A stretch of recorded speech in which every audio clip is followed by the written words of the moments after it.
Electronic trade से जुड़े लोगों के मुताबिक मेक इन इंडिया के आगमन से भारतीय इलेक्ट्रॉनिक व्यापार के स्तर में वृद्धि हुई है। यह स्कीम न केवल देश की अर्थव्यवस्था को सुधार कर रही है बल्कि लोगों को रोजगार का मौका भी प्रदान कर रही है और अन्य देशों के साथ व्यापार के लिए भारत का नाम बढ़ा रही है। इलेक्ट्रॉनिक व्यापार और संबंधित उद्योगों को संघों जैसे central radio electronic merchant association और ऑल इंडिया इलेक्ट्रॉनिक एसोसिएशन ने इस क्षेत्र में अहम भूमिका निभाई है और इन एसोसिएशन के माध्यम से इलेक्ट्रॉनिक व्यापार को बढ़ावा दिया गया है। सन 1956 में स्थापित हुई central radio electronic merchant association और सन 1936 में स्थापित हुई ऑल इंडिया इलेक्ट्रॉनिक एसोसिएशन दोनों ही भारतीय इलेक्ट्रॉनिक व्यापार के संबंधित उद्योगों में सेवा करने वाले संगठन हैं। ये संगठन हिंदुस्तान और दिल्ली एनसीआर के अन्य एसोसिएशन को ऊपर से संचालित कर रहे हैं और इलेक्ट्रॉनिक व्यापार की शुरुआत करने में भी सक्रिय रूप से योगदान दे रहे हैं। 5 अगस्त को रशियन कल्चर सेंटर में आयोजित एनुअल जनरल मीटिंग में इलेक्ट्रॉनिक व्यापार के संबंधित व्यक्ति शामिल हुए। यह आयोजन लगभग 1.5-2 घंटे के लिए चला, जिसमें कई बड़े बड़े उद्योगपति, व्यापारी, निर्यातक और आयातक भी शामिल थे। इस आयोजन के माध्यम से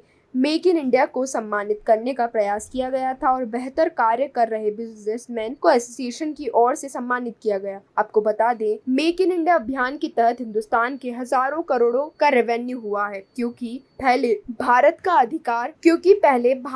अधिकतर इंपोर्ट चीन से होता था, लेकिन इस अभियान के बाद देश के कई कोनों में मेक इन इंडिया की इकाई स्थापित होने से भारत की विदेशी मुद्रा रकम बढ़ गई है। इसके अलावा यह अभियान नए रोजगार के अवसर प्रदान करने में भी सहायक साबित हुआ। मेक इन इंडिया के तहत काम करने के बाद भारत अपने देश के कोने कोने में सामान पहुंचाने के साथ साथ भूटान, बांग्लादेश, नेपाल जैसे देशों में भी अपना सामान एक्सपोर्ट करने लगा है। जिन लोगों ने इस सफलता को मुमकिन बनाया है उन्हें सम्मानित किया गया और इस सफलता का पैगाम देश के लोगों तक पहुंचाने के लिए नेताओं और प्रधानमंत्री जी तक की इस संगठन के द्वारा ये जानकारी पहुंचाई गई। एसोसिएशन का मानना है कि इससे न केवल देश का विकास होगा बल्कि देश की अर्थव्यवस्था में भी सुधार होगा और भारत का नाम अंतर्राष्ट्रीय व्यापार में ऊंचाई तक पहुंचेगा। दिल्ली से संजय सिंह की रिपोर्ट।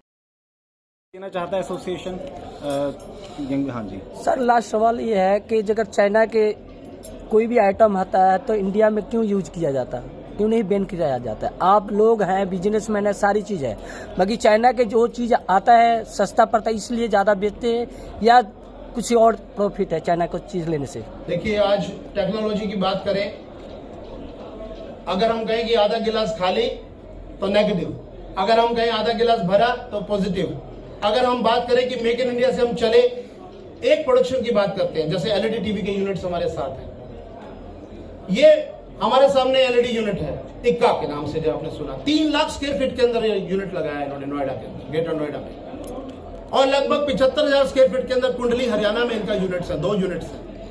2.5 लाख स्क्वायर फीट के अंदर इन्होंने अपना जो है ट्रांसपोर्टेशन के लिए लॉजिस्टिक पार्क के अंदर अपना सिस्टम बनाया है, किसके बावजूद अभी कोई सपोर्ट नहीं है, सिर्फ सिंगल लगे।